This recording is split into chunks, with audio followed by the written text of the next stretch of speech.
চোখের পানির ধরন চেষ্টা করলে আনা যায় না, এটা কারণে আসে, হয়তো দুঃখে না হয় সুখে।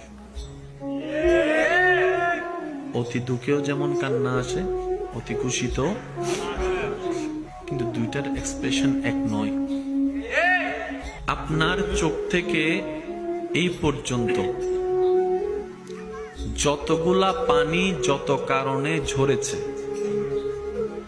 চোখের পানির নিয়ম চোখ থেকে বয়ে গালে আস্তে আস্তে শুকায় যায়, অনেক সময় ঠোঁটে লাগে, অনেক সময় বালিশে পড়ে, অনেক সময় টিস্যুর সাথে মুছে যায়।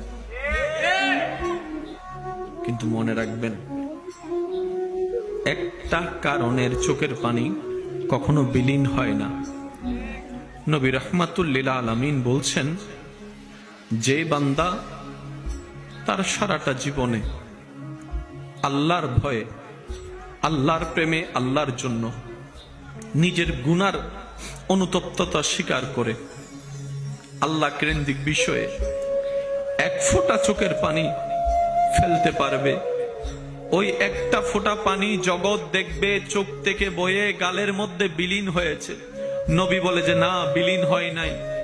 আল্লাহ তাআলা সেই আশেকের চোখের পানিটাকে জান্নাতের সবুজ বাটিতে সংরক্ষণ করে রাখে। সুবহানাল্লাহ। ওই এক ফোঁটা পানির এমন পাওয়ার, এমন শক্তি, যদি সেই আশেকের চোখ থেকে ঝরা এক ফোঁটা পানি জাহান্নামের আগুনের মধ্যে দেওয়া হয়, ওই আশেকের চোখের পানির প্রেমের পাওয়ারে জাহান্নামের আগুন পর্যন্ত নিভে যাবে। সুবহানাল্লাহ।